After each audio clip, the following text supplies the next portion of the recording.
tapi mereka keberatan menerimanya. Udah jelas ayatnya itu, tapi mereka keberatan untuk menerimanya ketika dibacakan ayat-ayat yang mutasyabihat. Apa mutasyabihat? Mutasyabihat itu yang sulit difahami, harus pakai penjelasan lagi. Orang-orang Quraisy mendengar, ya orang Quraisy mendengar Rasulullah SAW menyebut Ar-Rahman, ya. Terus mereka mengingkarinya tentang Ar-Rahman tadi. Maka kepada mereka itu Allah berfirman, wahum yakfuruna birrahman, dan mereka kafir terhadap Ar-Rahman. Oke, sampai segitu. Sekarang kita penjelasan. Bismillahirrahmanirrahim. Siapa yang buat nongol olusi? Bismillahirrahmanirrahim. Sekarang kita perjelas lagi. Mungkin ini udah pernah teman-teman catat, tapi ini memang harus di-remind terus ya. Tauhid itu ada 3. Ya, siapa yang bisa menjelaskan? Tauhid ada 3. Tauhid ada 3. Apa saja? Rububiyah. Ah. Satu lagi apa? Aku loh, udah hatam 2 kali, tetap aja nanya. Rububiyah, satu lagi apaan Bia? Allah. Lu mamalin gue luin, lu udah murid berapa kelas lu padahal lu astagfirullahalazim, ya Allah. Rububiyah, uluhiyah, asma wa Ya, sifat ya. itu ngomong itu Tauhid loh. Insya Allah. ya. Di tenggorokan ini nggak keluar ya. Tauhid ada 3 ya, rububiyah. Rububiyah itu apa? Mbak Rahma. Kita Mbak Rahma baru nongol. Tauhid rububiyah apa Mbak Rahma? 5, 4, 3, 2, 1 belum siap dia. Tauhid rububiyah itu apa Win? Ayo. Sifat dengan nama Allah. Mengesahkan Allah dalam hal penciptaan, kepemilikan, pengaturan. Pokoknya kerjanya Allah, rububiyah itu. Mengesahkan Allah dalam hal penciptaan, kepemilikan, pengaturan, penjagaan, gitu ya. Yang bikin orang itu dapat nikmat, yang bikin orang itu dapat musibah, yang bikin orang itu naik pangkat atau turun pangkat, berhasil atau gagal, itu semua rububiyah. Ya. Kalau Dalilnya di surat uluhiyah. Az-Zumar ayat 62. Dalil surat Az-Zumar ayat 62. Allahu khaliqu kulli syai. Allah menciptakan segala sesuatu. Allah bukan cuma nyiptain, udah Allah ciptain, Allah cukupin, Allah jagain, Allah urus, ya, Allah awasin, itu loh. Lalu kemudian nanti Allah hisab dan Allah putuskan. Nah, subhanallah. Tauhid rububiyah. Sementara tauhid uluhiyah, jadi kita kena sebenarnya kalau ada yang bilang tauhid dibagi 3 itu bid'ah katanya. Kita bukan tauhid yang dibagi 3, tapi maksudnya ini untuk difahami ya, karena kadang-kadang kita suka terjebak di satu sisi. Makanya kita bagi ini biar cepat difahami. Tauhid rububiyah itu mengesahkan Allah dalam hal penciptaan, kepemilikan, pengaturan, penjagaan, dan segala hal yang bersifat Uluhiyah. kerjaan Allah gitu ya. Kemudian tauhid uluhiyah yaitu mengesahkan Allah dalam hal ibadah. Uluhiyah itu pakai pengibadahan. Jadi kita kalau uluhiyah itu urusannya akidah. Ya, uluhiyah urusannya akidah. Ini nggak bisa, ini harga mati, nggak bisa pakai nego-nego. Jadi uluhiyah itu mengesahkan Allah dalam hal ibadah, tidak menjadikan apapun bersama Allah, sesuatu yang dia ibadahi, ya dia bertakarub sama Allah, dia berdoa sama Allah kah, dia bersumpah dengan nama Allah kah, dia bernazar, itu semua buat Allah. Nggak boleh buat yang lain. Ya berkurban itu juga untuk Allah. Nah, baru yang ketiga sesuai dengan judul kita malam ini, yaitu tauhid asma dan sifatnya. Tauhid asma wa sifat. Apa tauhid asma wa sifat? Yaitu mengesahkan Allah dengan nama dan sifat yang Allah memberi nama dan menyifatinya dengannya. Ya memang Allah berhak menyandangnya gitu loh. Cuman Allah yang berhak menciptakan. Terus wujud kidam bako mukhalafatu lil hawadisi kan gitu kan. Nah, Allah tuh yang wujud, Allah kidam, Allah bako, Allah tuh kekal. Ya, jadi kalau mau dicatat, tauhid asma sifat adalah mengesahkan Allah dengan nama dan sifatnya yang Allah memberi nama dan mensifati dirinya dengannya. Kecepetan. Makanya pakai kamera biar saya tahu siapa yang lagi nulis. Ayo salah sendiri.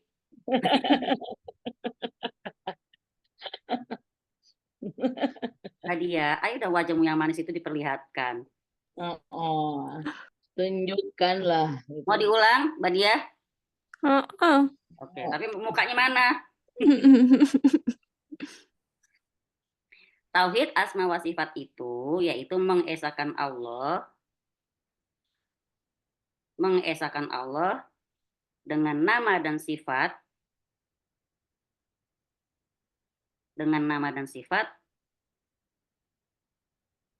yang Allah memberi nama maksudnya ya, yang Allah memberi nama Lutfiasari, Rizka, Mbak Lin, Mbak Lucy, Mbak Rahma, ayo dong wajahmu tunjukkan. Asik, Lagi Mbak Rizka. lagi nggak oke, Siapa yang lagi nggak oke? Kan ini kangen Mbak Lin. Ih, Kak, Mbak Lin nggak tahu ya. Mbak Lin tega loh kalau Kan, dikangenin terus tidak mau memperlihatkan gitu. kan ini Enggak pakai kajian, hijab. bukan lomba Miss Universe. Kan obat kangen Mbak Lin, asik dah. Udah Oh, susah. nggak pakai hijab lagi sambil rebah. Oh begitu, baiklah. Tauhid sama tauhid mengesahkan Allah dengan nama dan sifat yang Allah memberi nama. Udah kan Mbak Dia? Iya. Udah, yang Allah memberi nama dan mensifati dirinya dengannya.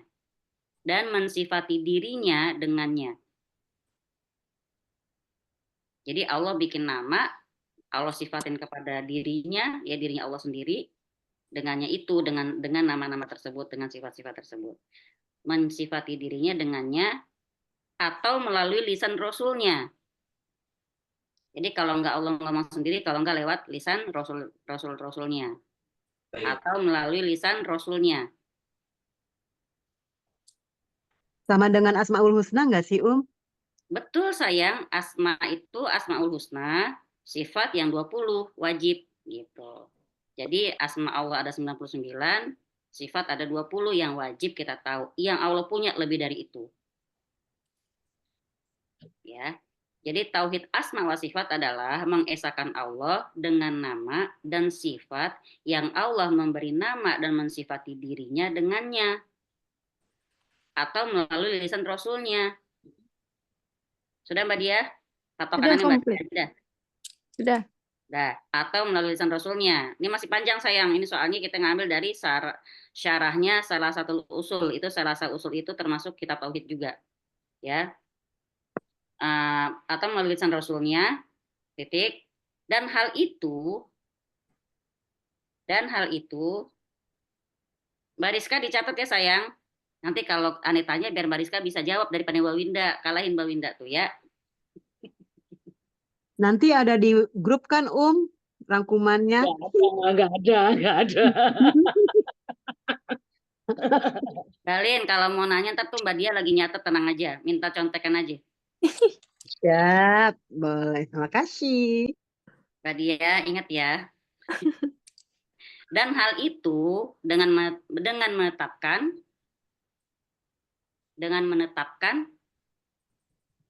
apa yang Allah tetapkan. Ya, dan hal itu dengan menetapkan apa yang Allah tetapkan. Sudah? Dengan menetapkan apa yang Allah tetapkan dan menafikan apa yang dinafikan. Dan menafikan apa yang ia nafikan. Allah menafikan apa misalnya? Allah menafikan tentang Allah tentang Allah beranak, kan enggak kan? Lam yalid walam yulad, Allah nggak beranak dan nggak pula diperanakan. Udah, Allah nafikan itu, enak aja. Ya. Dan menafikan apa yang dia nafikan. Selesai? Tanpa tahrif ya. TAHRIV. Tanpa tahrif, koma, taktil. Kalau pakai huruf Arabnya ta, ain, to, lam. Ta, ain, to, lam. Taktil. Koma,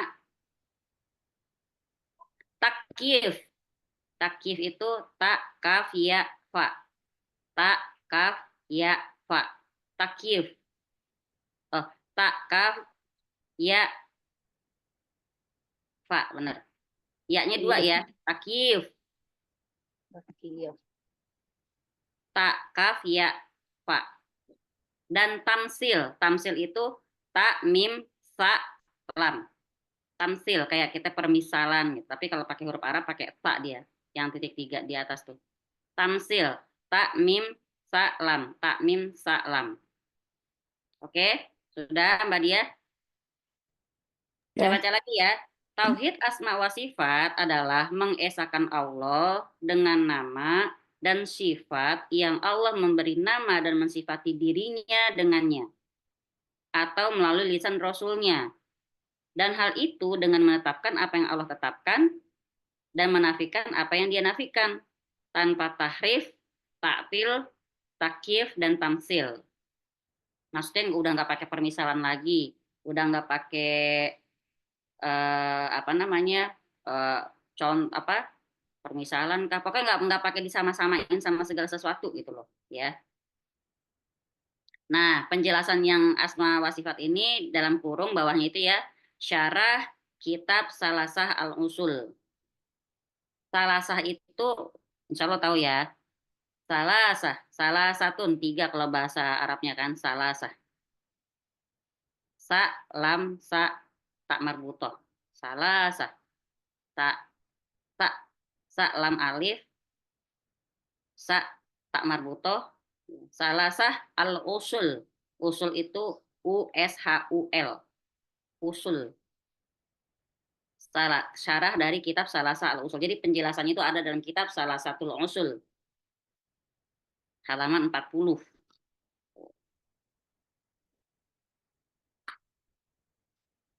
Tadi itu asma wa sifat ya, yaitu mengesahkan Allah dengan nama dan sifat yang Allah memberi nama dan mensifati dirinya dengannya, atau melalui lisan Rasulnya. Dan hal itu dengan menetapkan apa yang Allah tetapkan dan menafikan apa yang Allah nafikan, tanpa tahrif, taktil, takyif, dan tamsil. Syarah Salasah usul. Jadi teman-teman tolong ini ditandain, tauhid yang 3 ini, karena sampai bab akhir pasti akan saya tanya terus. Tauhid ada 3 apa aja? Rububiyah, uluhiyah, asma wa sifat, gitu ya. Uluhiyah, rububiyah, asma wa sifat. Uluhiyah apa? Uluhiyah itu pokoknya tentang Yang satu udah, pengibadahan. itu tuh yang ada di Roja juga. Aku letakkan ada rekaman di YouTube-nya, itu mah nggak masalah. Ini doang. Ayo Mbak Cynthia ketahuan ngobrol apa itu Roja.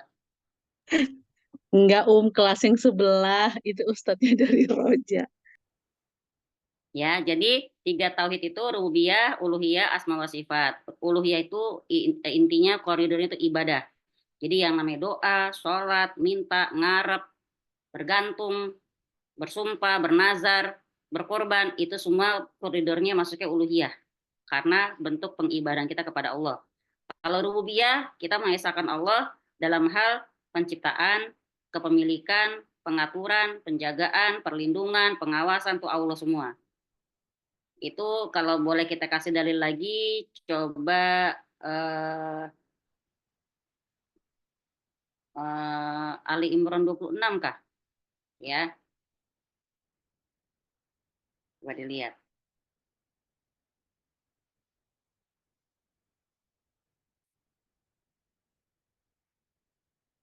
Nah, ada nggak yang mau nanya lagi? Apa sih bedanya nama dan sifat Allah? Ada nggak yang pengen nanya? Apa perbedaan nama dan sifat Allah? Mbak Rahma mau bisa jelasin apa bedanya nama dan sifat Allah? Nama tuh yang Asmaul Husna ya. Kalau sifat Mm-mm, yang 20. wujud, kidam, baka itu. Nah, yang 20 sifat. Nah, Oh, sekarang kalau 20. secara definisinya gimana? Kita jelasin ya. Nama Allah adalah, ya kalau dibilang asma wa sifat itu apa emangnya? Asma itu apa? Sifat itu apa? Kita bisa jawab. Nama Allah atau asma Allah adalah, ya asma Allah itu adalah apa yang menunjukkan zat Allah, apa yang menunjukkan zat Allah, Apa yang menunjukkan zat Allah bersama dengan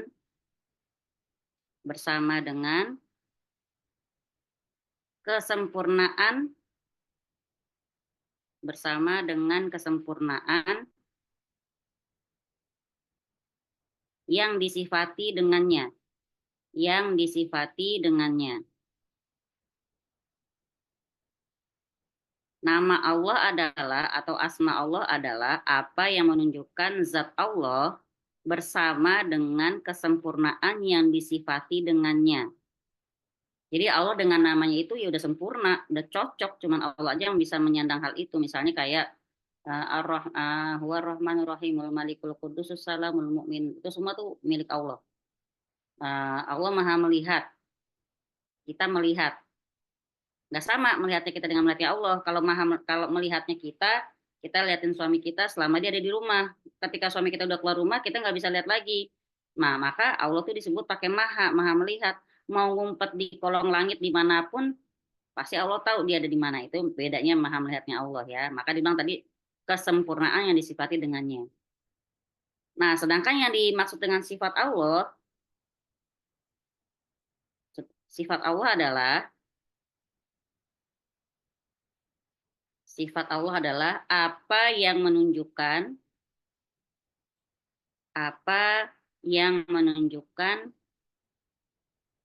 kesempurnaan yang berkaitan dengan Allah. Apa yang menunjukkan kesempurnaan yang berkaitan dengan Allah. Oke. Kenapa sih bisa ada orang yang menolak asma dan sifatnya Allah? Kira-kira kenapa, Win? Mbak Rahma, kenapa bisa orang menolak sebagian asma Allah atau sifat Allah? Misalnya kayak pernah kita belajar kan, insya Allah ya, Ar-Rahman Rahim. Nah, ada orang menolak sifat Rahmannya Allah. Pengasih. Ada orang menolak sifat Rahmannya Allah. Orang ada nolak sifat Maha mencintanya Allah. Gak mungkin Allah mencintai. Masa Allah mencintai kayak manusia aja gitu. Kurang ilmu. Ya, jelas. Kurang gaul ya. Temennya kurang banyak, pulangnya kurang malam. Prasangka buruk. Suzon. Prasangka buruk, benar. Sekarang gini. Berarti ada kita bisa bagi jadi 3 golongan manusia. Ya, 3 golongan manusia dalam menyikapi nama dan sifat Allah. 3 golongan manusia dalam menyikapi asma dan sifat Allah. Ya, dalam hal menyikapi nama dan sifat Allah, manusia itu terbagi jadi 3 golongan. Yang pertama apa? Kalau udah dengar ini pasti terasa, oh iya. Yang pertama adalah gulu. Gulu. Ghain, lam, waw, gulu. Apa gulu? Apa ya gulu? Berlebih-lebihan. Ya, gulu itu berlebih-lebihan, kebangetan. Ngefans biasa aja, nggak usah kebucin-bucinan gitu kan. Gulu dalam apa? Dia gulu dalam menetapkan asma dan sifatnya Allah. Ini penjelasan nggak usah dicatat ya.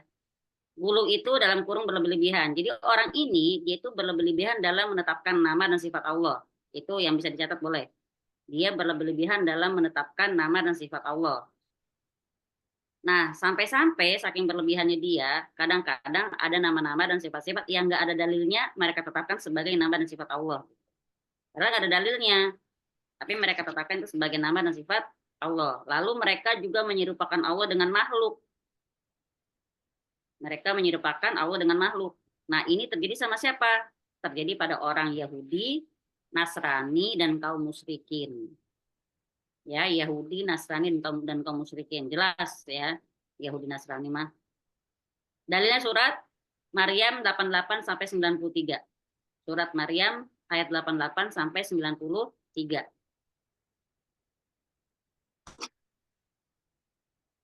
Surat Maryam ayat 88 sampai 93. Waqalul Wa qalu ittakhadhar rahman walada laqad ji'tum syai'an idza takadus takadus samawati. Wah, huruf kecil amat.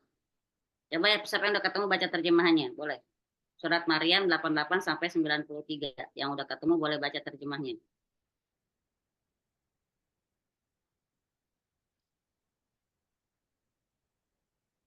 Yang off cam boleh ikut nyari baca. Apa tadi Maryam? Surat Maryam ayat 88 sampai 93.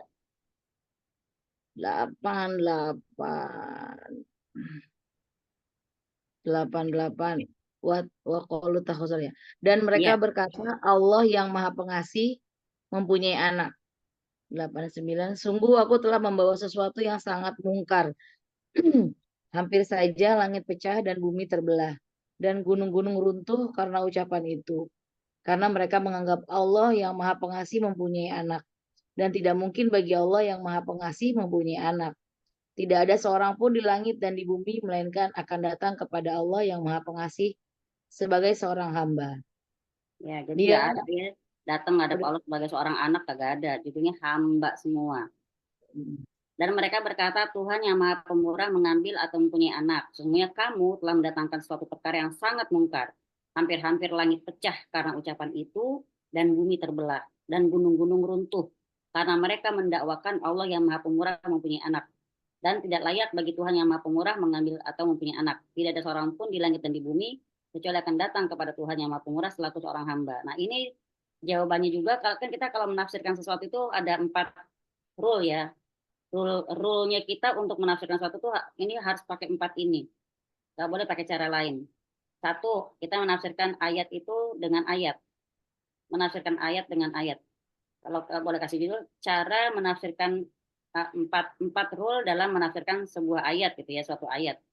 1, ayat dengan ayat. 2, ayat dengan hadis.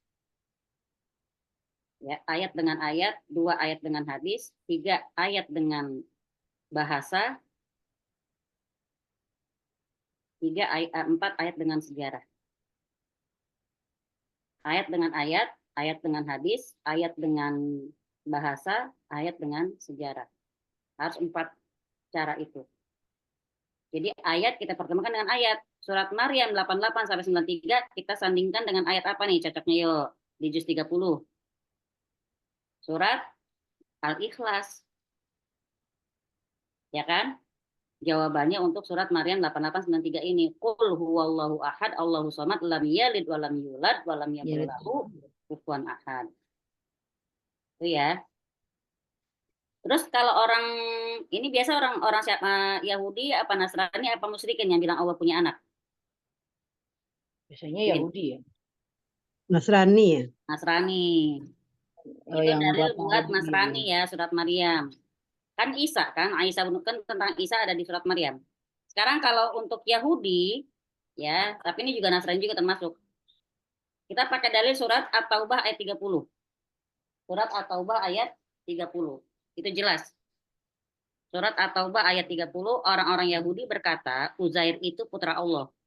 Sama aja di mayat nama Nasrani ya, 11-12. Uzair itu Al-Masih. putra Allah. Dan Al-Masih. orang-orang Nasrani berkata Al-Masih itu putra Allah. Demikianlah itu ucapan mereka dengan mulut mereka. Mereka meniru perkataan orang-orang kafir yang terdahulu. At-Taubah ayat 30. Jadi pertama, kelompok orang yang gulu dalam menetapkan sifat dan asma'nya Allah. Ya, nama dan sifat Allah. Sampai-sampai nama-nama dan sifat yang enggak ada, dalilnya dia pakai juga. Gitu. Ini berarti gulu dalam menetapkan. Kalau yang kedua, gulu dalam menafikan. Jadi yang pertama tadi gulu dalam menetapkan, sampai-sampai yang bukan asma dan sifat ditetapkan juga, padahal nggak ada dalilnya, ngarang-ngarang banget mereka. Yang kedua sekarang golongan yang gulu dalam menafikan. Jadi nama dan sifat Allah yang udah jelas dalilnya pun mereka tolak. Ya. Nama dan sifat Allah yang sudah jelas dalilnya mereka tolak. Ini adalah gulu dalam menafikan. nama dan sifat Allah yang jelas dalilnya mereka tolak. Entah dengan taktil itu menolak ya, entah dengan taktil dalam kurung menolak, entah dengan taktil dalam kurung menolak,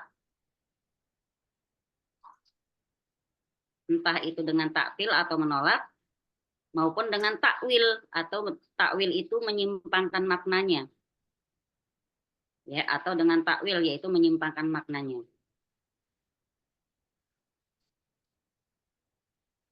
Jadi mereka itu menafikan, padahal udah ada jelas ayatnya, dalilnya, tapi mereka tolak. Mereka nolak kadang-kadang dengan cara menolaknya, atau kadang-kadang mereka malah menafsirkan semaunya mereka, ya disimpangkan maknanya, menyimpangkan makna. Entah itu dia nolak semuanya atau dia nolak sebagian. Pokoknya yang jelas ada yang mereka tolak lah dari nama dan sifat Allah tersebut. Jadi ada kelompok yang menerima Allah itu apa Ar-Rahman, tapi Allah nggak Rohim gitu. Nggak mungkin Allah tuh menyayang, masa Allah sayang sih kayak makhluk aja gitu. Ada kayak gitu ya. Sebenarnya kalau jelasin kelompok-kelompok mana yang menolak itu, ini terpanjang lagi. Ntar bisa 2 sesi. Ngantuk lagi. Yang ketiga kelompok pertengahan. Yang ketiga,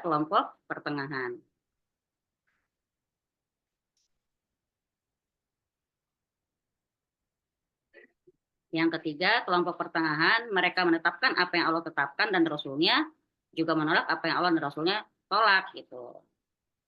Mereka menetapkan apa yang Allah dan Rasulnya tetapkan. Mereka menetapkan apa yang Allah dan Rasulnya tetapkan.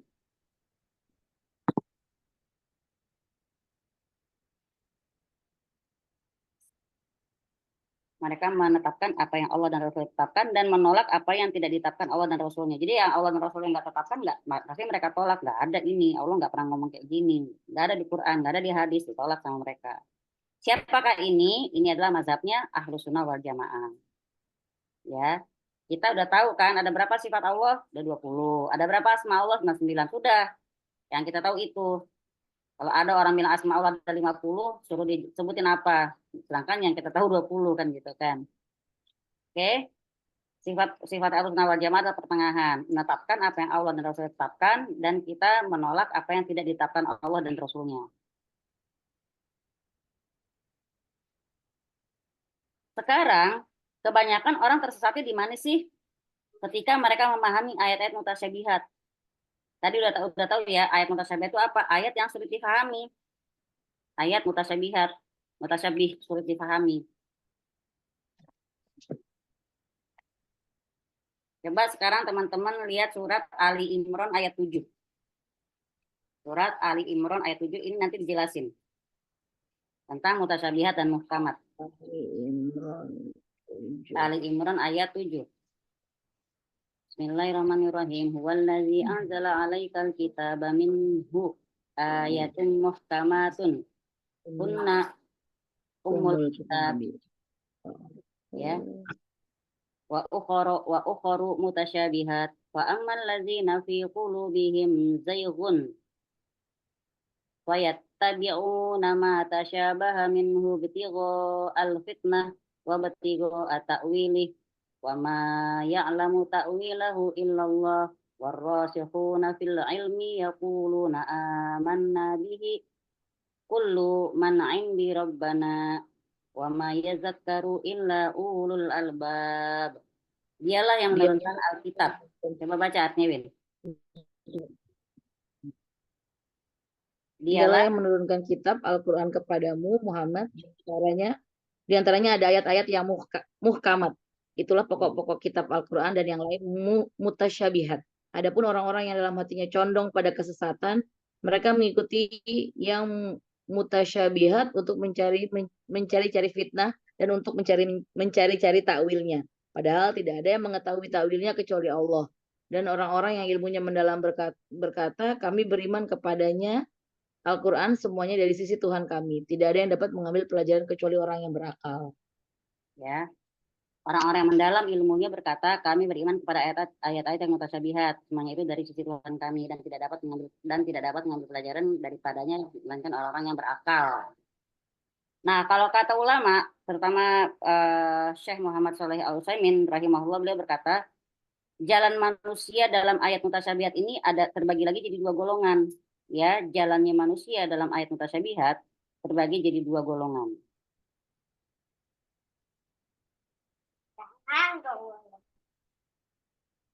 Ih, malu. Buat mata Tante Winda tuh. Enggak ada yang ngeliat. Jalan manusia dalam ayat mutasyabihat ini terbagi jadi dua golongan. Ini juga zaman sekarang pasti ada ya. Untuk ayat-ayat yang sulit dipahami, entah mereka nyari ke tempat yang benar atau mereka nyari ke tempat yang salah. Nauzubillah. Pertama siapa? Jalannya orang-orang yang kokoh dalam ilmu yang mereka beriman dengan ayat yang muhkam. Jalannya orang-orang yang kokoh dalam ilmu. Ini kalau aneh baca lagi cepat-cepat tadi protes sama Mbak Dia. Jalannya orang-orang yang kokoh dalam ilmu yang mereka beriman, artinya mereka meyakini ya, sudah disebut dalam Quran, tutuplah aurat, udah tutup aurat, nggak usah pakai nego-nego lagi gitu kan, ya, yang mereka beriman dengan ayat yang muhkam serta yang mutasyabihat. Muhkam jelas, pasti mereka langsung beriman. Mutasyabihat ya udah dengar dari ulama, sulit dipahami, tanya sama orang berilmu. Jalannya orang-orang yang kokoh dalam ilmu yang mereka beriman dengan ayat yang muhkam serta yang mutasyabihat.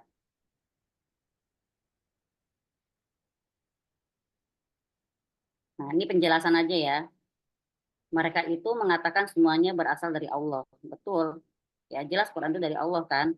Mereka mengatakan semuanya berasal dari Allah dan mereka tinggalkan pertentangan dalam hal-hal yang tidak memungkinkan untuk diketahui sebagai bentuk pengagum kepada Allah dan Rasulnya serta beradab kepada dalil-dalil syar'i.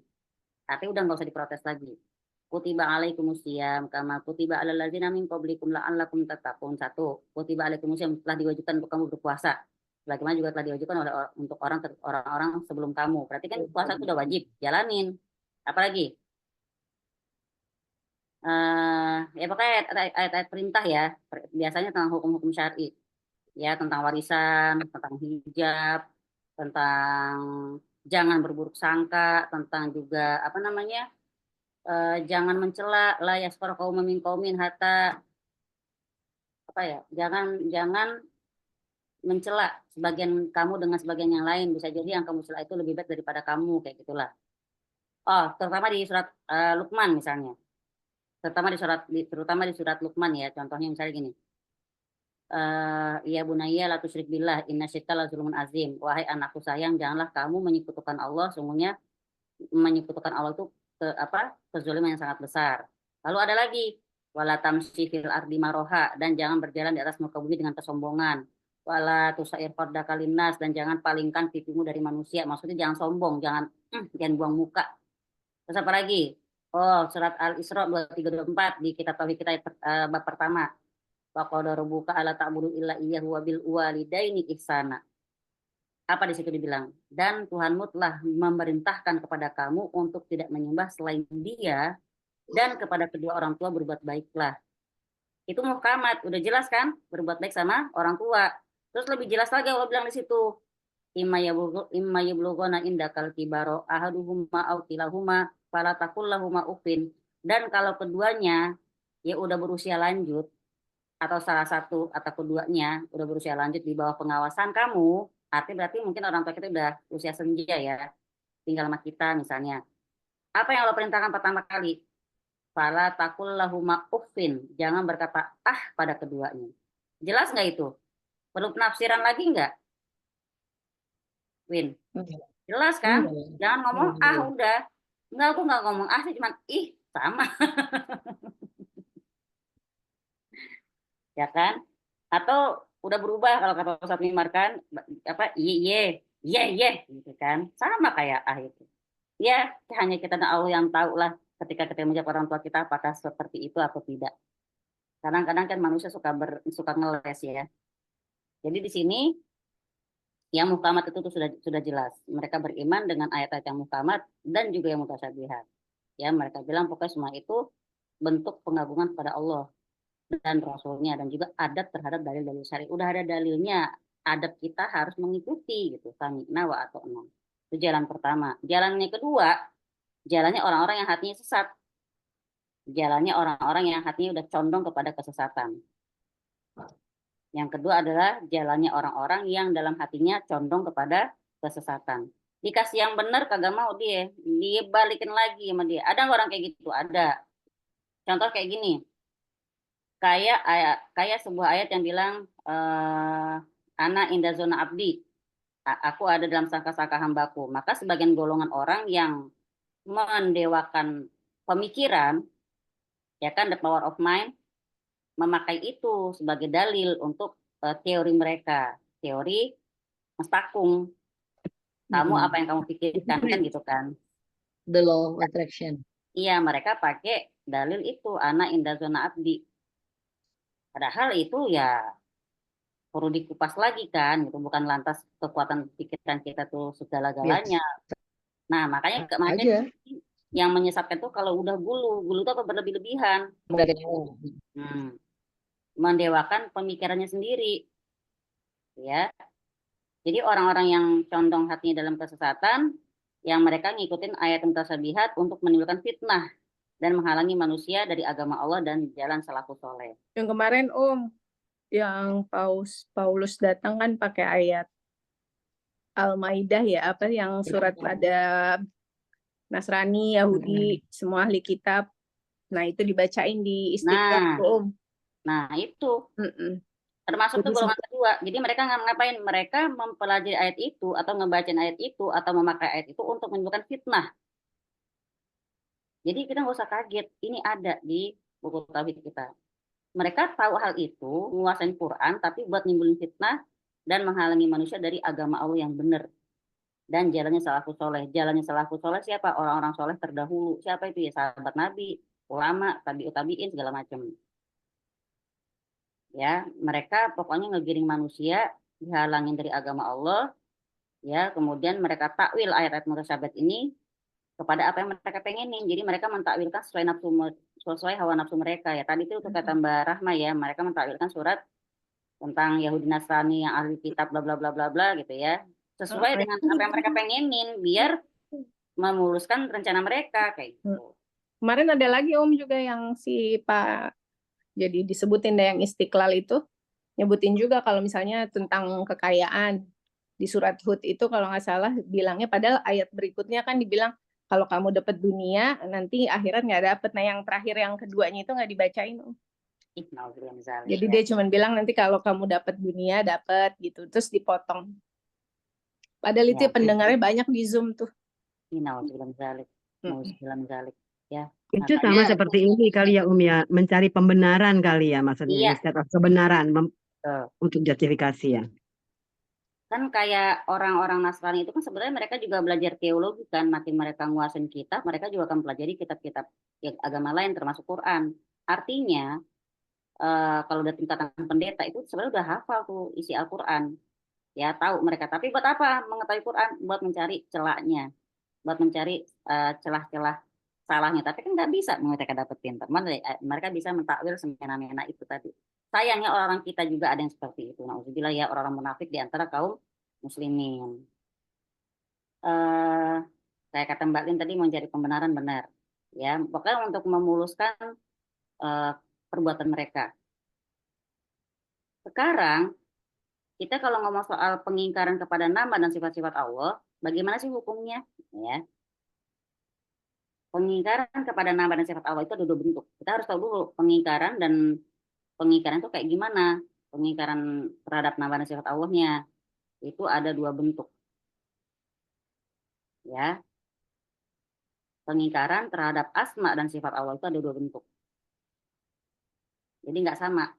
Ada mungkin dua golongan orang sama judulnya sama-sama mengingkari, tapi bentuknya mereka berbeda. Yang satu ingkaru takzib. Ingkaru takzib itu mereka mengingkari dengan cara mendustakan. Ya, ingkaru takzib.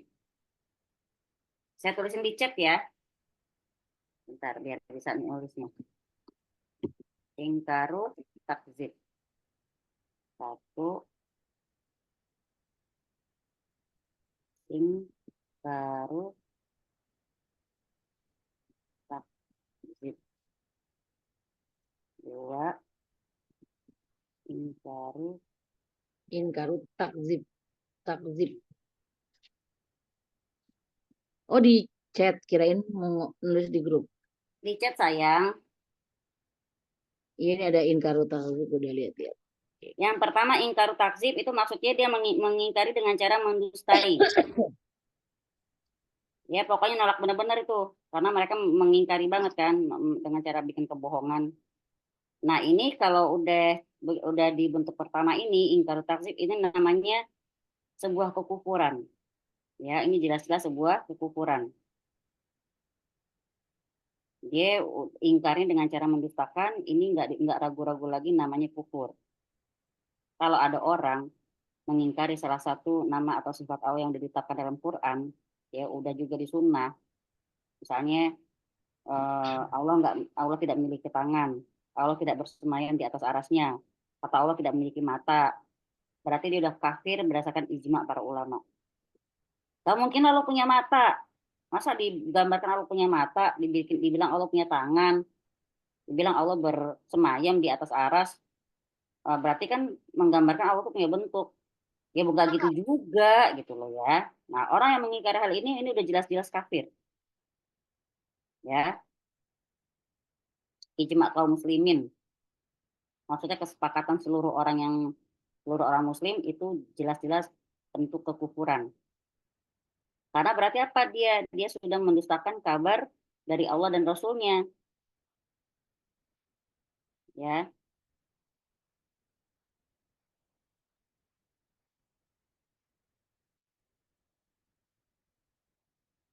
itu ingkar takzib udah nggak.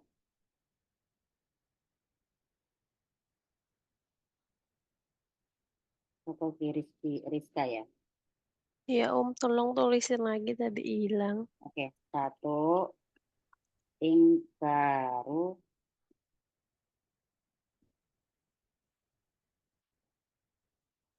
takzib, dua ingkaru takwil. Orang-orang yang ingkaru takzib dia mengingkari dengan cara mendustai, dia nggak ngakuin, nggak mungkin Allah itu punya tangan, nggak mungkin Allah itu melihat, nggak mungkin Allah itu bersemayam. Berarti itu kalau udah kayak gitu jelas-jelas itu bentuk kekufuran, ya. Yang kedua, ingkaru takwil. Kalau ingkaru takwil apa itu? Dia mengingkarinya dengan cara menyelewengkan maknanya. Ya, ingkaru takwil itu menyelewengkan.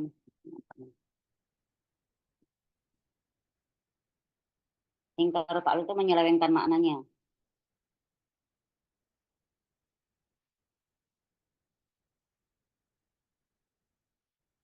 Nah, ingkaru takwil ini kebagi lagi jadi dua.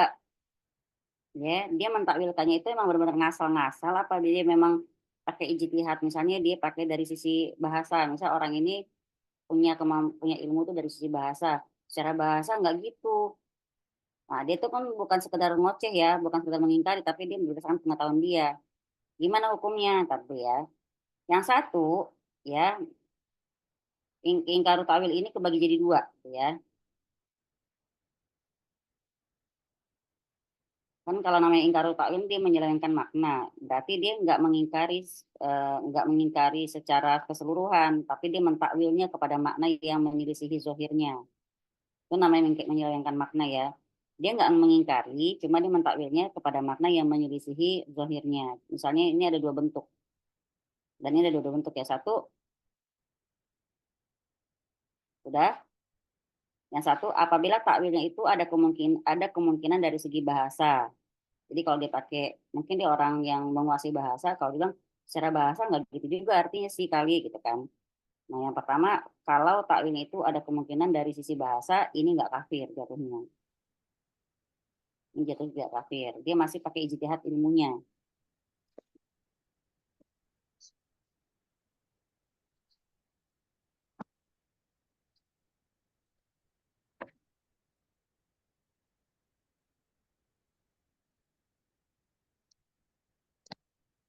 Ingkaru ta'wil itu menyelewengkan makna. Maksudnya dia tidak mengingkari, tapi dia mentakwilnya kepada makna yang menyelisihi zahirnya. Dan ini ada dua bentuk.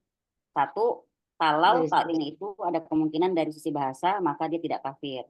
Maksudnya kalau dari sisi bahasa masih benar gitu ya, dia nggak kafir. contohnya gimana? Kalau dari bahasa berarti dia tuh sebenarnya tidak bermaksud apa gimana sih maksudnya? Iya, dia nggak bermaksud mengingkari sesuai seperti yang saya nggak bisa cek kasih contohnya apa ya misalnya ya. Ntar saya cari ya PR ya. Ini PR buat saya nih. Istiwa Dia jadi kalau dari istaula sisi, bukan Om. Hah? Istiwa jadi istaula. Emang ada yang ngomong istaula? Ya, kan menyelewengkan makna gitu maksudnya. Oh enggak. eh Disebutnya sama Mbak, cuman kalau secara makna bisa beda gitu. Bisa aja tetap katanya kalau dalam bahasa Arab istiwa, tapi mungkin kalau secara bahasa ada lagi makna lainnya gitu. Kalau istaula pernah dengar Mbak emang yang melencengkannya seperti itu? Ada. Oh, bisa. Apa dia bilang istaula gitu? Ya Istaula itu apa sih? biasa kaum Yahudi yang menyelewengkan kalimat itu. Bisa, bisa, bisa.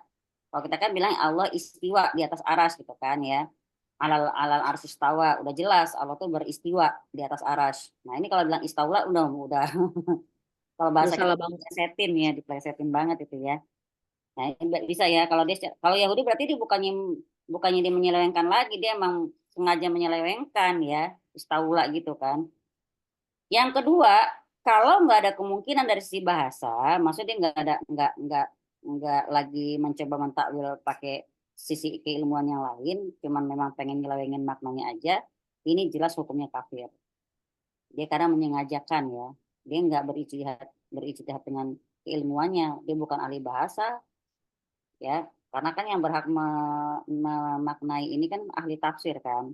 Nah, tiba-tiba orang yang punya kemampuan ilmu bahasa protes, nggak kayak gitu juga misalnya ya salah, tapi masih dimaafin karena dia nggak bermaksud seperti kayak gini, kayak arti aulia deh, kan dulu sempat jadi perdebatan kan, janganlah menjadikan orang kafir itu sebagai aulia, ada yang bilang itu penolong, ada yang bilang itu karib, ya kan waktu kita lagi musim-musim pilpres ada kata-kata aulia aulia, nah itu sempat jadi perdebatan.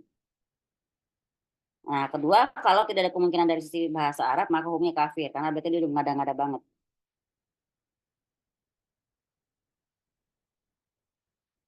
Itu dua golongan yang jelas-jelas salah ya dua-duanya ya. Tadi dia ingkaru takzib, ya dia yang mengingkari dengan cara benar-benar mendustakan. Yang kedua ingkaru takwil. Bahasanya kayak ini kalau kata kita kayak orang-orang yang pada linglung ya, maksudnya udahlah kan di Quran udah jelas itu penjelasannya, atau kalau mau dengar penjelasannya ya cari di majelis-majelis ilmu, tapi malah mereka sibuk mentakwil-takwilkan semena-mena. Sekarang biar kita selamat kita harus tahu nih kaidahnya Ahlus Sunnah wal Jamaah gimana dalam hal asma dan sifat Allah. Kita harus tahu ya kaidah Ahlus Sunnah dalam nama dan sifat Allah, kita harus tahu. Kalau kaidahnya kita Ahlus Sunnah wal Jamaah dalam hal nama dan sifat Allah, pertama yang kita yakini adalah satu, semua nama dan sifat Allah, semua nama Allah adalah baik. Makanya al-asmaul husna. Semua nama Allah adalah baik. Dalil surat Al-A'raf 180. Bismillahirrahmanirrahim. Walillahil asmaul husna. Fad'uuhu biha wazarul ladzina yulhiduna fi asma'ih. Saya jazauna maka ya'malun. Hanya milik Allah lah asmaul husna. Maka mohonlah kepadanya dengan menyebut asmaul husna itu, dan tinggalkanlah orang-orang yang menyimpang dari kebenaran dalam menyebut nama-namanya.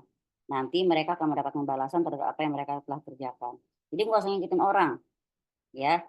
Kita baca aja seperti yang kita yakinin. Mereka menyimpang dari kebenaran tadi ya dalam menyebut nama-nama Allah. Satu, berarti kalau kaidah Ahlussunnah wal Jamaah, kita harus meyakini semua nama-nama Allah itu adalah baik. Dalilnya surat Al-A'raf 180. Yang kedua, kaidah kita lagi ya, ini masih kaidah kita.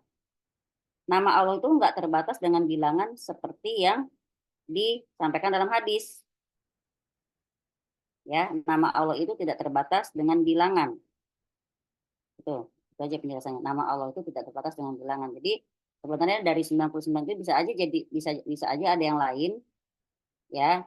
Kayak misalnya apa saya pernah dapat itu kok lupa ya. Nah, kayak gini misalnya. Kata-kata wa makaru wa makarallah wallahu khairul makirin. Dan mereka bermakar, Allah juga bermakar. Tapi makarnya Allah itu jitu gitu loh. Dan Allah sebaik-baik pembuat makar. Nah, bukan berarti Allah itu al-makaru misalnya atau Allah itu maha pembuat makar. Enggak. Itu enggak lantas kita jadikan sebagai asmaul husna. Itu cuma disebut Allah itu sebaik-baik pembuat makar selesai dalam Quran. Cuma lagi menjelaskan. Jadi nggak semuanya bisa kita jadikan dalil asmaul husna ya.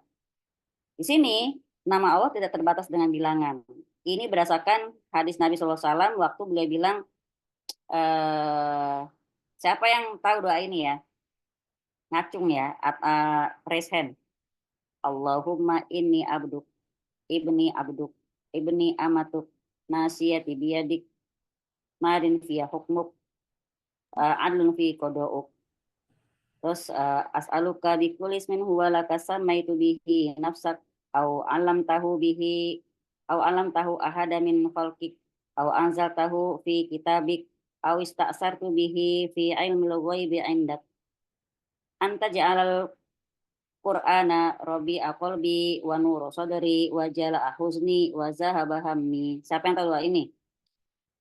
Ya Allah, sungguhnya aku adalah hambamu, anak dari hambamu, hamba laki-lakimu, dan anak dari hamba perempuanmu. Ubun-ubunku ada di tanganmu. Siapa yang tahu doa ini? Ya kalau ada yang raise hand. Tahu, Ya. Siapa yang mau raise hand? Coba raise hand. Doa ini ada di kita di zikir pagi dan petang. Saudara-saudara, ketahuan nih zikir pagi petang yang simple nih. Nah, Zikir itu pagi petangnya yang jadi simpel, yang bener, yang pendek-pendek tuh. Iya. Doa ini, Mbak, doa ini di kitab Ada-Wadawa, Mbak Cynthia tahu tuh. Di kitab Ada-Wadawa pernah kita share ya, Mbak ya, kalau nggak salah. Ya, siapa yang lagi sedih banget, berat, sampai resah hatinya, berat rasanya nyesek, baca doa ini, Allah angkat beratnya itu jadi ringan. Habis doa pakai doa itu, insya Allah Allah lapangkan dadanya. Allah angkat kesulitannya, Masya Allah. Allahumma ini abduk, ibnu abdik, ibnu amatik, nasyati biyadik, marin fi hukmuk, adlun fi qodok. Gitu. Coba dicari di zikir pagi petang. Karena artinya cakep banget ya Allah, semuanya aku adalah hambamu, anak dari hamba laki-lakimu, dan anak dari hamba perempuanmu. Ubun-ubunku berada di tanganmu. Itu dalil loh. Ubun-ubun kita ada di tangannya Allah. Karena apa? Kalau orang kafir ntar ubun-ubunnya ditarik set kayak gitu. Dihempaskan ke neraka jahanam. Auzubillah. Aku mohon padamu dengan semua namamu baik yang engkau gunakan menamai dirimu dan sendiri atau yang engkau ajarkan kepada salah seorang dari makhlukmu atau yang engkau turunkan dalam kitabmu atau yang engkau simpan dalam ilmu gaib di sisimu. Jadikanlah Quran itu sebagai penggembira hatiku, cahaya dadaku, pengusir kesedihanku dan pelipur laraku. Allah akan hilangkan, orang yang baca doa ini kata Nabi SAW, Allah akan hilangkan kesedihan dan duka citanya diganti dengan kelapangan. Insya Allah. Mbak Dia langsung share di grup Asik. Jazakillah khair Mbak Dia, berkah pahala. Jadi pahala yang tidak terputus insya Allah ya. Jadi termasuk ilmu yang bermanfaat di share ke grup. Itu yang kedua ya. Yang kedua berarti nama Allah itu tidak terbatas dengan bilangan. Ini kaidahnya Ahlussunnah wal Jamaah. Yang ketiga apa? Itu tadi kedua, sorry. Yang ketiga apa? Nama dan sifat Allah itu tauqifiyah. Nama dan sifat Allah itu tauqifiyah, bukan taufikiyah ya, tauqifiyah nih. Saya tulis di tauqifiyah. Nama dan sifat Allah itu tauqifiyah. Maksudnya apa tauqifiyah? Harus pakai dalil, nggak boleh pakai akal. Kita harus ikut dalil. Udah nggak usah diakal-akalin, nggak usah kita pikirin kenapa begitu, kenapa begini. Kok Allah turun ke langit dunia? Kok Allah punya mata? Nggak usah. Ya, kita yakinin dalilnya saja. Nggak usah pakai akal kita nggak akan menjangkau.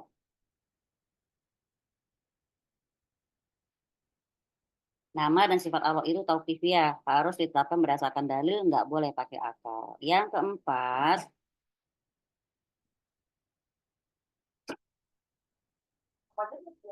Udah. Yang keempat, ini kaidahnya Ahlussunnah wal Jamaah. Yang keempat, setiap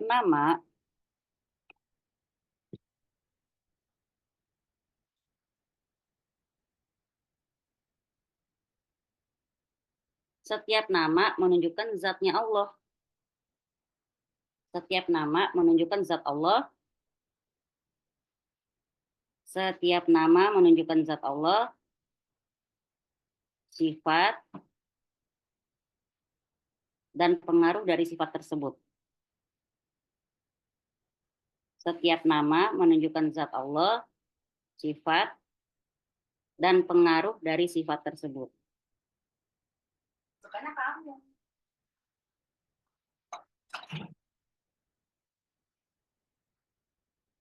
Jadi setiap nama menunjukkan zat Allah, sifat, dan pengaruh dari sifat tersebut. Contohnya misalnya Ar-Rahman. Ar-Rahman itu ya, artinya kan Bismillahirrahmanirrahim, Maha Pengasih. Ya, Ar-Rahman itu orang nggak akan sempurna imannya sebelum dia yakinin bahwa memang Allah itu sifatnya Ar-Rahman. Bahwa asma Allah itu salah satunya Ar-Rahman. Ya, menunjukkan zatnya itu dan sifat yang terkandung dalam nama itu memang Allah itu Rahman. Rahmat Allah itu pengaruhnya ke siapa saja yang dikehendaki gitu loh. Ya, rahmatan lil alamin lewat nabi. Tapi rahmatnya Allah kan maha luas. Ya. Kayak misalnya surat Al-Isra 82 bahwa Allah turunkan Quran itu jadi obat dan rahmat. Tapi pakai tanda bintang. Buat siapa? Buat yang mengimani. Nah, kita harus beriman bahwa rahmat Allah itu maha luas. Dan Allah pun menulis di kitabnya sendiri yang disimpan di tempat paling rahasia di Lauhul Mahfuz, dia bilang di akhir di belakang bukunya dia bilang rahmatku mendahului murkaku.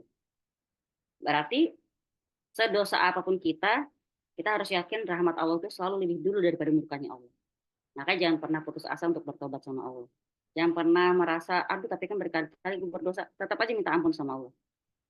Bahasanya kita sama Allah tuh udahlah nggak usah jaim, nggak tahu diri boleh gitu loh. Terserah dah, pokoknya kita harus ngeyel, degil, minta ampunnya sama Allah gitu loh. Berdosa lagi, minta ampun lagi, dosa lagi, minta ampun lagi gitu. Jangan, biasa setan akan ngasih waswis gini, udah lo nggak malu apa minta ampun sama Allah, dosa lo udah banyak banget. Ntar lo minta ampun, dosa lagi lo. Besok ngomel lagi, katanya sekarang minta ampun, katanya tobat, besok ngomel-ngomel lagi. Lah kalau kita dengerin itu bisikan, kita nggak akan minta ampun sama Allah, ya kan? Ngapain lo pakai tahajud segala macem, lo juga masih suka marah-marah misalnya. Ngapain lo pakai jilbab panjang-panjang, kayak udah bener aja. Itu setan itu, ya setan. Ya, jadi kalau sesuatu bisikan menghalangi hijrah kita menuju lebih baik, itu bisikan setan.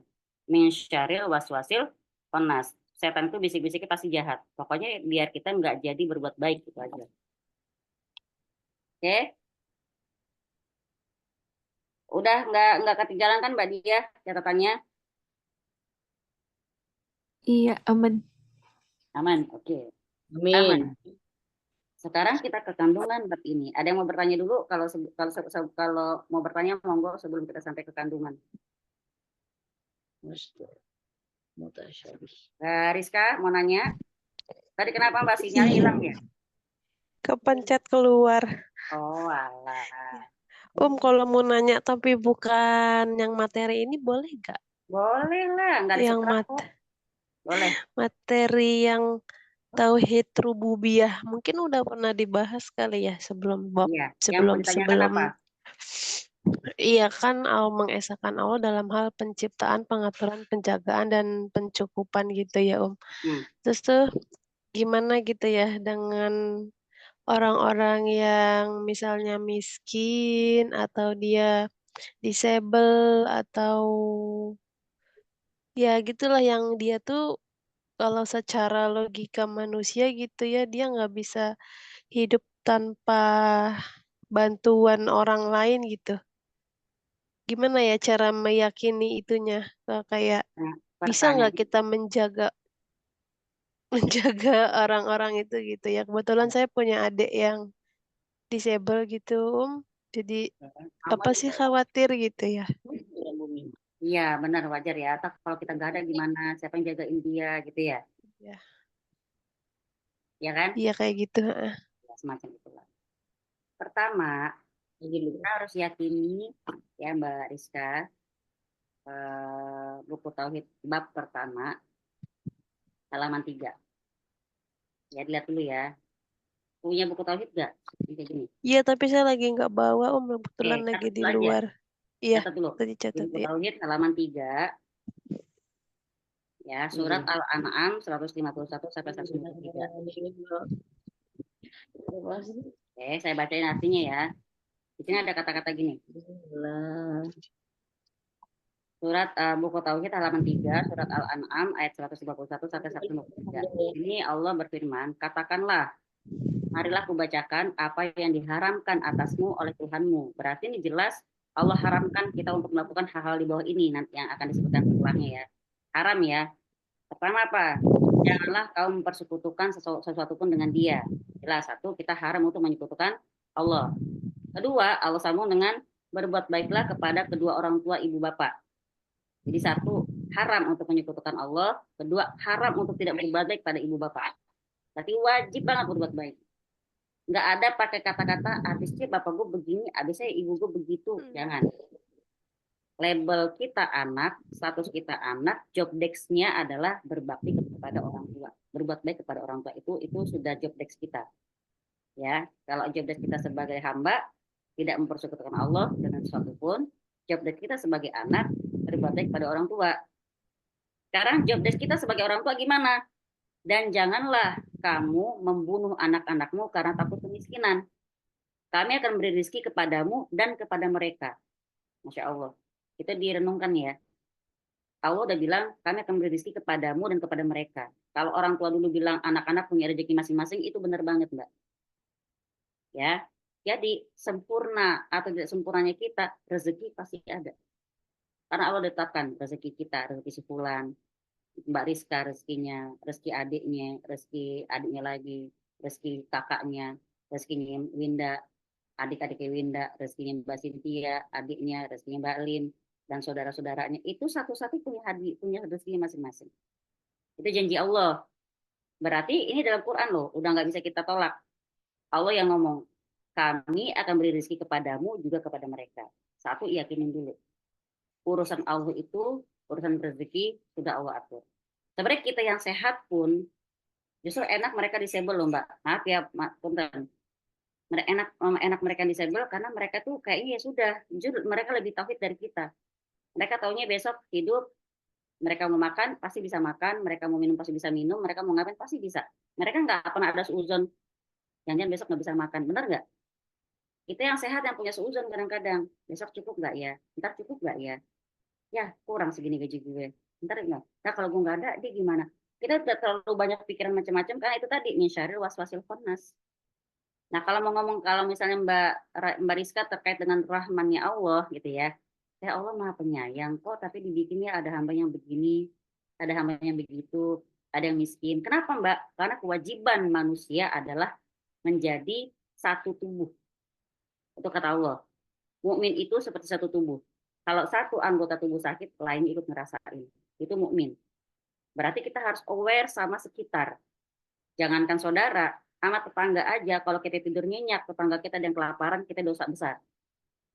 Nah, kalau ada yang bilang, kalau ada yang ngomong lagi, tapi kita nggak tahu tetangga kita kelaparan atau tidak, makanya gaul, gitu ya. Kalaupun nggak gaul, doa sama Allah. Ya doa, jaga ketaatan, minta tolong sama Allah supaya kita bisa jadi makhluk yang baik, bermanfaat buat sesama. Pasti ada deh. Misalnya gini, contoh ya, saya punya kerabat jauh lah. Dia juga miskin lah ya, bisa dikatakan fakir lah, tempat nggak punya, gitu ngontrak-ngontrak, kerjaan nggak punya, single parent pula. Dia kalau pengen apa-apa, anaknya misalnya, Bu, besok beli buku, atau Bu, harus beli seragam, Bu harus ini. Dia cuma bilang, insya Allah, kita minta sama Allah. Dia ngomong gitu. Secara zahir dia nggak punya kerjaan, Mbak. Ya. Tapi ketika memang tiba saatnya, ada aja rezeki datang gitu. Padahal malah saya sering banget dengar cita-cita dia yang subhanallah ya, sampai pernah nggak bisa makan, nggak bisa berbuka, cuma pakai air putih, saking nggak ada apa-apa. Terus anak-anaknya bilang, Mah, bentar sahur makan ya yang enakan. Iya, insya Allah. Tapi dia hati mikir, di ATM kagak ada isinya, duit kagak megang, anak-anak minta makan, udah gitu hari ini cuma minum air putih sama mungkin nasi sisa-sisa doang ya, sama kalau Indomie satu dibagi berempat lah gitu, airnya dibanyakin. Duh, sahur pakai apaan kata dia gitu. Ah, bismillah deh terserah Allah aja dah. Allah kasih jawaban gimana Mbak? Tahu bangun kesiangan mereka semua, nggak bisa sahur. Anaknya pada ya kesiangan, si ibu antara ya ngenes tapi alhamdulillah selamat. Artinya tidak apa nggak terbeban dengan permintaan anak-anaknya pengen sahur makan yang layak gitu loh. Akhirnya mereka bilang apa? Mah, ntar bukanya yang enaknya makannya insya Allah. Udah dizikir. Ya biasanya nggak bisa ngapa-ngapain, bukan tinggal berusaha. Kadang orang mau bilang usaha ngapain ke jualan juga nggak butuh modal kan gitu kan ya. Ada pokoknya beribadah hari itu benar-benar minta sama Allah. Hampir maghrib sekitar jam 5 lewat lah. Tiba-tiba ada WA masuk. Bu, cek rekeningnya ya. Saya kirim sesuatu. Itu mantan pasien rukyah dia. Begitu dilihat, dikirimin 5 juta, Mbak. Nyangka nggak dia? Enggak. Kita nggak pernah tahu. Yang penting satu emang sih, benar-benar yakin sama Allah. Nah kalau ngomong yakin sama Allah, maaf kita yang kelas tauhid aja kadang-kadang masih terus diuji keyakinan kita, benar nggak? Ya Win? Iya sih, ya Allah. Aku bertauhid, tapi ya Allah, sampai diperes kayaknya. Gitu, Mbak Rizka pertanyaannya relate banget sih sebenarnya dengan apa yang mungkin teman-teman lain rasain. Semua kita ngerasain. Nah itu tadi ya, sebenarnya pada harta orang-orang yang kaya itu ada haknya orang-orang yang miskin. Nah kalau ada orang nggak mau bayar zakat tuh kalau zamannya Abu Bakar itu akan dikejar dan dibunuh. Saking pentingnya zakat. Buat apa? Buat kepentingan muslimin yang nggak mampu. Artinya harus subsidi silang gitu loh. Kita jadi sengsara begini kenapa? Ya karena memang hukum tidak berlaku rata buat kita semua, benar nggak? Yang kayak makin kaya, yang punya makin banyak duit, yang miskin makin miskin. Ini juga ujian dari Allah Ta'ala gitu. Kita yang ngikutin kelas tauhid, ujiannya makin berat. Makin mengiris-ngiris hati, betul nggak Winda? Tinggal Mbak Sintia. Mbak Sintia ngikutin kelas tauhid gimana Mbak Sintia? Aduh, Masya Allah ya. Gitu loh. Cuman itu tadi Mbak Rizka, satu, yakin dulu. Nah, untuk namanya punya perasaan yakin memang harus terus kita asah, terus. Ya Allah, aku yakin. Allah itu bilang kan rezeki itu sudah ditetapkan. Yang maut juga ditetapkan. Artinya untuk sesuatu yang ditetapkan, kadang kita masih ragu-ragu, benar nggak? Rezeki sudah ditetapkan, tapi kita suka kebingungan. Karena Allah tetapkan. Allah cuma nyuruh kita ngapain? Ikhtiar. Kayak misalnya contoh perintah kepada laki-laki untuk mencari nafkah. Laki-laki wajib menafkahi keluarga. Ingat kata-katanya ya, laki-laki wajib menafkahi keluarga. Bukan kata-katanya laki-laki wajib mencukupi keluarga. Bukan. Dari kalimat aja udah beda artinya. Artinya laki-laki yang selama dia udah berusaha, berapapun yang dia dapat, dia pakai nafkahi keluarganya. Nah istri dia bersyukur. Gitu loh. Makanya masuk neraka itu kebanyakan perempuan karena nggak bersyukur sama suami. Suka ngeliat keluar. Makanya katanya perempuan itu lebih jangan banyak melihat. Gitu kan. Nanti dia jadi membandingkan dengan nasib dia sendiri. Jadi laki-laki itu menafkahi keluarga bukan mencukupi. Urusan mencukupi itu urusannya Allah. Misalnya nih ya, kita butuhnya 10 juta misalnya. Tapi gaji suami kita cuma 7 juta. Minta aja sama Allah. Entar 3 juta datang dari arah yang tidak disangka-sangka. Gitu. Itu yang dibilang orang suka disalahgunain ayat ini, dibilang ayat 1000 dinar. Yaitu surat At-Tolak ayat 2. Wa may yattaqillaha yaj'al lahu makhraja wa yarzuqhu min haitsu la yahtasib. Barang siapa yang bertawakal kepada Allah, wa may yattaqillaha yaj'al. Allah akan memberikan dia jalan keluar dan memberikan rezeki dari arah yang tidak disangka-sangka. Yang penting apa Allah minta? Bertakwa. Tawakal sama Allah. Nah, setan itu nggak mau kita tuh tawakal. Pasti dibisik-bisikin. Surat Al-A'raf 16 sampai 17, Mbak Rizka catat lagi ya. Surat Al-A'raf 16 17. Iblis sudah bersumpah sama Allah untuk mengirim bala tentaranya, anak cucunya akan ditatar, dididik, di training, di briefing. Biar mereka makin gape sama kerjanya mereka. Kayak misalnya orang MLM deh, pasti sering ada briefingnya kan. Kalian harus bisa nih membujuk menjual produk ini. Terserah, pokoknya kan harus bisa membujuknya biar terjual. Kan gitu. Iblis juga menatar anak buahnya begitu, di training, di briefing. Begini gitu. Terutama apa? Iya, Makanya pos-pos mereka banyak, Mbak. Kalau Mbak ikut kelas Jumat malam, itu kita kitabnya ada wadawa. Itu nanti relate banget sama apa yang kita alamin. Jadi pos-posnya setan itu kalau nggak di mata, di telinga, ya, di tangan, di kaki. Kenapa? Kita akan melihat apa yang kita nggak boleh lihat. Kita akan dengar sebenarnya apa yang nggak boleh kita dengar. Maka itu harus kita jaga. Godul basor, jaga pandangan, jaga telinga kita. Walaupun bukan kita yang bergibah, tapi kalau kita nyimak, ikut dapat dosanya. Gitu loh. Puas lisan. Jangan sampai masuk ke hati. Kenapa? Kalau udah masuk ke hati, nongkrong di sini. Di surat An-Nas ayat 4-5. Min syarril waswasil khannas allazi yuwaswisu fi sudurinas. Kalau udah nongkrong di sini, mereka nggak nganggur, mereka nggak diem. Tapi ngapain? Mereka ngewaswis terus tiap saat. Ngapain? Bisikin dengan bisikan-bisikan apa? Tentang masa depan. Ntar kalau kamu nggak ada, adikmu gimana tuh? Ya kalau bapak ibu nggak ada, gimana tuh adikmu? Kan nggak ada yang sayang sama dia selain orang tuanya sendiri, selain kakaknya sendiri. Ntar kalau dia diasuh sama orang lain, iya kalau disayangin. Kita dibikin ketakutan, Mbak. Al-Baqarah 268. Al-Baqarah 268, setan bisik-bisikin kita dengan bisikan tentang ketakutan dan kepikiran. Ya, sedangkan Allah bisikin menjenjang kita dengan ampunan dan karunia-Nya. Tapi namanya manusia, namanya setan bisikin tiap saat. Kadang-kadang berpengaruh juga. Kita kayak kalau training aja, siapa yang pernah ngalamin? Oh, Winda deh. Win, kalau training atau obspek segala macam itu kan 3 harian kan? Iya, kan mengubah kebiasaan itu Nah, butuh waktu 1 minggu. kebiasaan kan.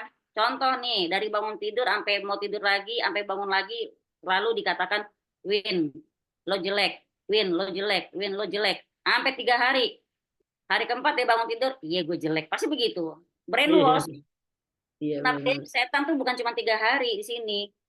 Dari kita mulai balik sampai kita usia sekarang, di sini dia bercokol. Jadi wajar kalau kita kadang punya perasaan takut, khawatir, ya enggak, gundah, gimana entar, ya. Kalau dibilang orang takut mati, sebenarnya bukan matinya yang dia takutin, gimana anak-anakku entar, kalau aku nggak ada. Nah, padahal kalau kita yakin Allah Maha menjaga, Allah pasti jagain. Selalu bisa menjawab ya, walaupun mungkin nggak sepenuhnya, tapi yang jelas kadang-kadang kita merasa ya, mungkin secara zohir mata kita, kok Allah nggak adil. Maaf ya, saya juga mungkin pernah kayak gitu. Kok Allah nggak adil ya. Tapi kita lagi bilang, kok Allah nggak adil, atau ya Allah keadilanmu mana. Saat kita lagi tanya, ya Allah keadilanmu mana, sebenarnya saat itu kita lagi menerima keadilannya Allah. Tapi hikmahnya entar kita tahu kalau kita udah Allah berkehendak, ya Allah berkehendak aja. Yahdi mayasa wa yu'adzibu mayasa. Allah tuh memberikan petunjuk pada dia yang kehendaki, dan Allah memberikan azab juga pada yang dikehendaki. Sekarang minta sama Allah supaya kita dapat petunjuk Allah terus. Ya Allah, bantu aku untuk memahami takdir ini. Bilang, aku ridho ya Allah. Aku percaya Engkau kan. Aku pernah Kenapa? Enggak, aku pernah dengar di IGD di satu rumah sakit ada ibu-ibu itu teriak itu, mungkin walau-walau dia anak sakit apa, cuma dia berteriak gitu satu IGD, pada akhirnya pada nengok semua. Ya Allah, tunjukkan kebesaranmu ya Allah gitu. Saking itu ya, saking Jadi orang aku sampai sekarang masih merinding. Ya orang yang denger aja pengen nangis gitu loh. Kita nggak tahu sakit apa ada dengan anggota keluarganya yang mana gitu. Cuma dia teriaknya tuh begitu. Aku sempat mikir, ya Allah, dia tuh dia percaya nggak sih sebenarnya kalau Allah tuh pasti akan pasti akan ngasih jalan keluarnya gitu loh. Kenapa dia teriaknya kayak gitu loh. Justru saking dia udah puncak percayanya. Nah, biasanya gini, Win. Makanya kita orang luar tuh nggak bisa ngejudge, ih omongannya kayak orang nggak yakin Allah. Sorry, belum tentu dia orang yang nggak yakin. Ya kan mungkin dia sudah benar-benar yakin, menyerahkan keyakinannya, mungkin udah sholat segala macam. Tapi saking gede harapannya buat anaknya biar mungkin sadar, mungkin kita pun akan pernah begitu dalam kondisi kita sangat kepepet. Ya Allah, berikan keajaibanmu. Kan nyampe gitu juga. Tunjukin keajaibanmu ya Allah, tunjukin kebesaranmu. Ya Allah, engkau mana ya Allah, tolong aku dong ya Allah, mana pertolonganmu, kan gitu kan.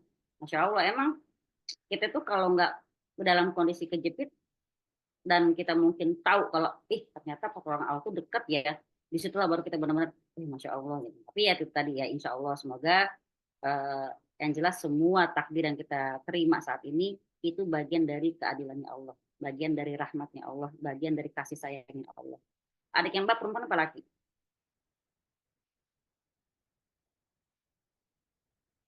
Yang sakit laki, Oh, yang sakit laki. Udah umur berapa sayang? 25 berarti. Kalau orang bilang anak surga ya, karena kan sampai kan insya Allah ya masih polos ya. Ya bahasanya sebenarnya ibu bapak sudah ada simpenan anak surga nih. Ya maka tadi yang penting caranya gimana anggota keluarga lainnya mengimani takdir Allah bahwa takdir nggak ada yang jelek, Allah nggak menzolim sama hambanya. Itu ya Mbak ya disable ya? Ya, Satu doang yang disable kan? Iya, 1. Saya ingat Ustadz Umar Minta 3 saudari disable, dia doang yang normal. Adiknya ya. Adiknya Disable. Kakaknya disable, adik disable kan 3. Ustadz Umar Minta sendiri yang normal. Aneh sampai bilangnya persiapan manusia ya. Ya Allah semua yang bagus-bagus udah nempel di Ustadz Umar Minta, saudari nggak kebagian. Tapi itu tadi bapak ibunya pun memang nggak malu membawa mereka ke kan. Ya, dia anak juga, masya Allah gitu. Justru nggak ada dosa mereka. Yang ngeri itu kita, ntar yang kena hisab itu kita. Kan mungkin kita mikir orang kayak gitu kasihan, tapi sebenarnya kasihan kita. Karena kita tahu, kita bisa belajar, kita ngerti, dikasih tahu kita tahu ini dosa, ini enggak, ini pahala, ini surga, ini neraka. Tapi kita mungkin nggak pernah bisa menjamin selalu berjalan ke arah surga, ya enggak? Kadang kita jalannya kadang hampir-hampir ke neraka. Tapi kalau orang disable nggak tahu itu kan, masya Allah selamat nanti mereka. Ya semoga itu bisa menjadi wasilah ya, wasilah bapak ibu nanti neraka haram untuk beliau berdua, amin ya rabbal alamin. Itu kira-kira jawabannya Mbak Rizka ya. Maaf kalau muter-muter, emang kalau ngomongin takdir, aduh panjang lebar, bikin merinding. Di sini juga banyak nih teman-teman saya yang kalau saya pernah ketemu tuh yang mereka punya pengalaman masing-masing yang kalau Allah udah berkehendak, Allah kalau udah kun fayakun, subhanallah. Ya nggak Mbak Lin? Mbak Lin juga pernah tuh mengalami itu. Kalau Allah kun Iya, fayakun. alhamdulillah, masya Allah.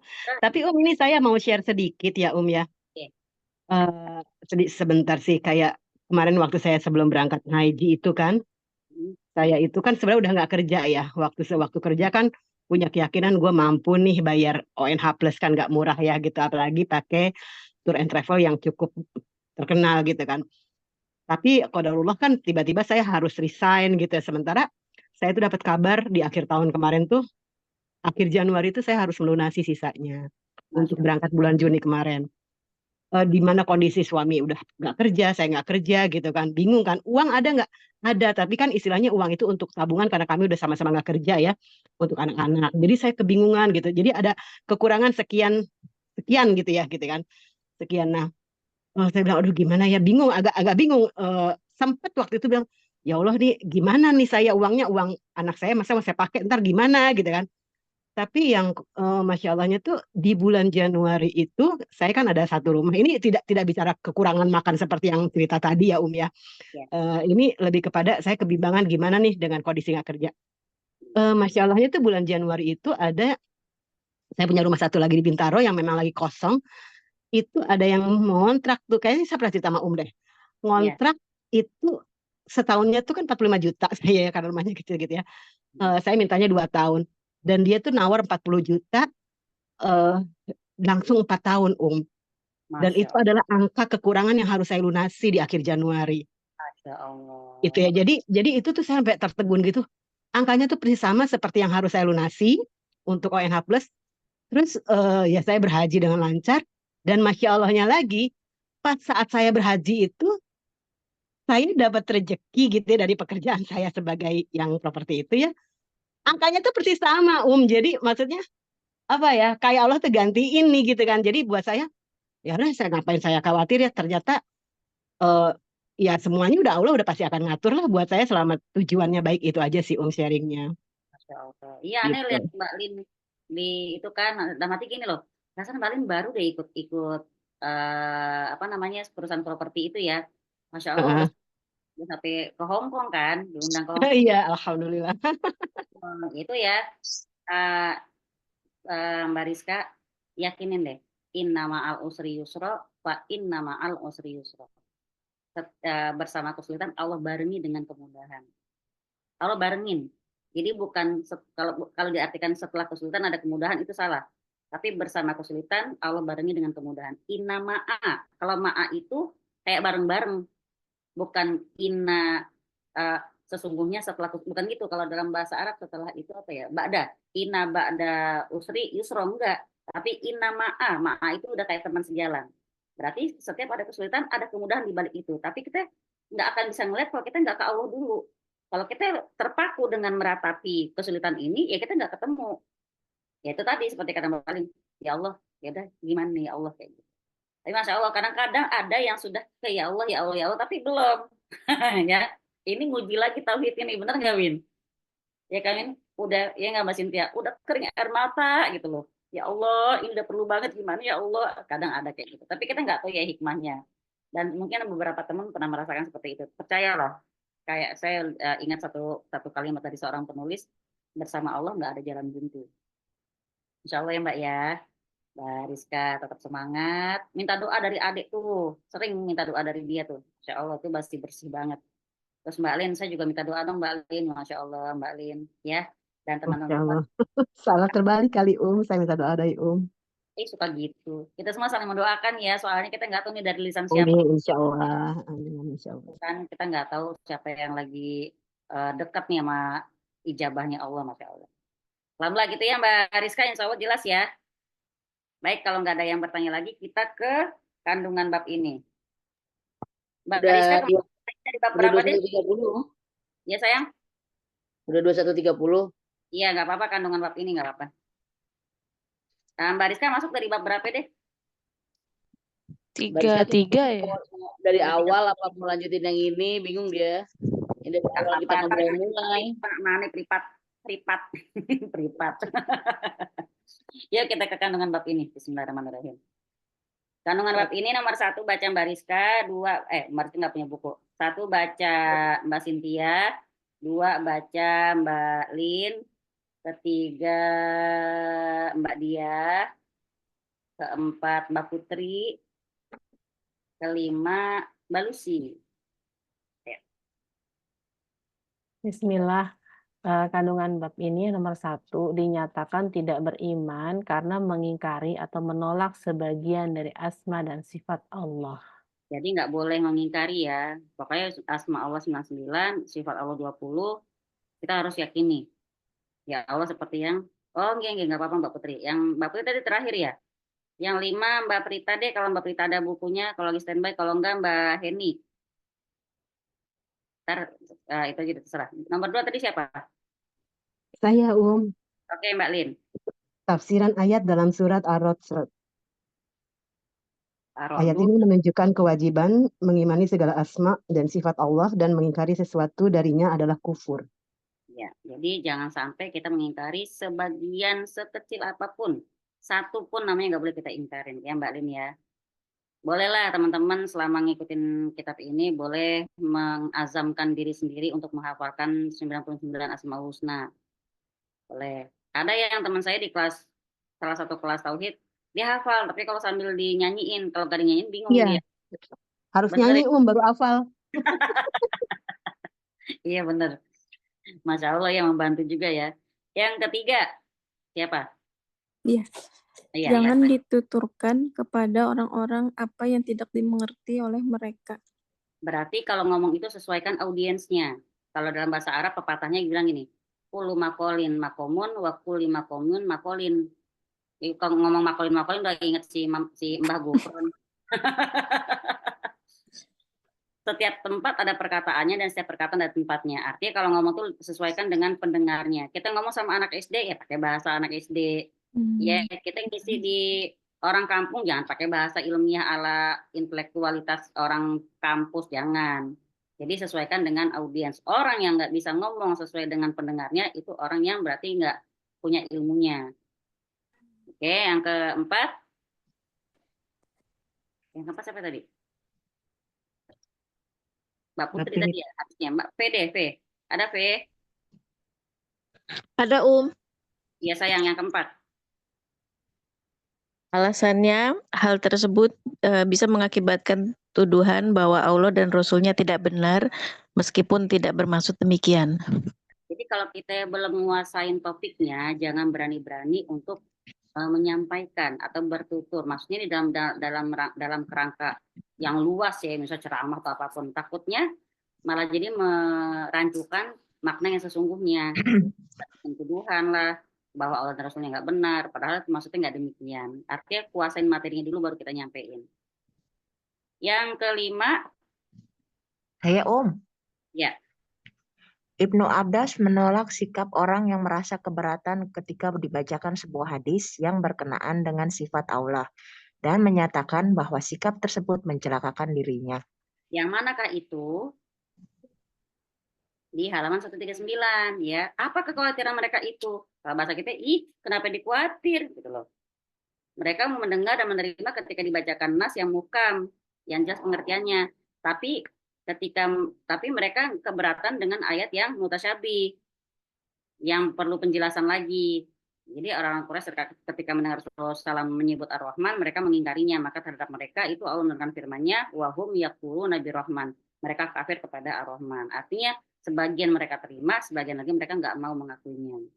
Jadi kenapa kita butuh dai, kenapa kita butuh orang-orang yang pintar dalam ilmu agama, supaya mereka bisa menyampaikan apa yang mungkin dalam Quran itu cuman garis besarnya saja. Misalnya la taqrabu zina. Kalau nggak dijelasin sama ustadz atau nggak dijelasin dalam buku, kita mungkin nggak tahu sedetil itu tentang zina. Apalagi dalam kitab ada wadawa ya Win ya. Orang berzina nggak dihukumin, nggak langsung dihukumi dia berzina, tapi ditanya dulu yang berzina orangnya udah nikah apa belum. Terus yang dizinahin perempuan itu siapa? Apakah orang jauh apakah tetangganya? Kalau tetangganya apakah dia orang yang udah nikah atau belum? Kalau udah nikah berarti dia dosanya berkali lipat. Pertama dosa zina, kedua dosa berzina dengan istri orang, ketiga dosanya itu merusak hak tetangga. Jadi banyak. Jadi kalau ibaratnya makanya di Quran bilang la taqrabu zina, jangan dekati zina karena dosa zina itu benar-benar berentet jadinya. Gitu ya. Hukuman orang yang berzina ketika dia masih bujangan atau dia sudah menikah itu hukumannya beda. Kalau dia masih bujangan sama perawan misalnya dia berzina, maka hukumannya didera 100 kali dan diasingkan selama 1 tahun. Jadi kalau orang udah nikah dirajam 1 tahun. Gimana Om yang itu pun disertai bukti, ngelihatnya waktu kejadiannya gitu. Nah, dan itu memang harus begitu. Jadi zina itu nggak bisa kita menuduh berzina itu harus punya bukti. Buktinya gimana? Kalau dalam kitabnya harus benar-benar kita lihat pertemuan antara 2 alat kelamin tersebut. Lah kata orang, lah kita tunggu dong sampai kejadian. Oh tidak, sekarang udah canggih, ada CCTV gitu kan. Ya. Jadi baiklah, hukum Islam itu mungkin kelihatannya keras, tapi kalau orang nggak belajar, makanya asal ngejudge. Tapi kalau kita tahu hukumnya, kita tahu caranya menyampaikan kepada orang lain. Ternyata ada tahapannya.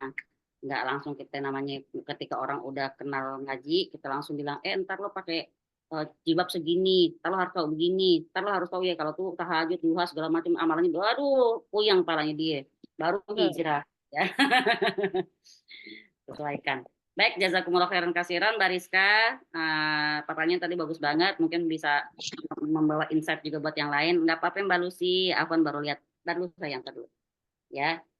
Terima kasih juga Mbak Lin yang udah sharing, dan teman-teman yang lain yang sudah tetap hadir bertahan sampai akhir. Jazakumullah khairan kasiran. Saya serahkan kepada Mbak Winda. Ya, alhamdulillahirrahmanirrahim. Terima kasih benar. Terima kasih untuk teman-teman yang masih bertahan di jam segini. Ya, yang pembahasannya biasanya gimana Om, kita kalau udah ngelewatin bab 30 ke atas, 38 ke atas tuh yang sudah gitu ya. Masya Allah itu godaan setannya luar biasa. Alhamdulillah. Semoga apapun yang kita dawamkan malam ini, yang kita inginkan malam ini. Apa Tante Winda nih, maaf.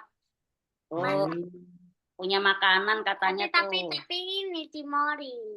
Udah. Baiklah, nanti aku ke sana ya hari Rabu.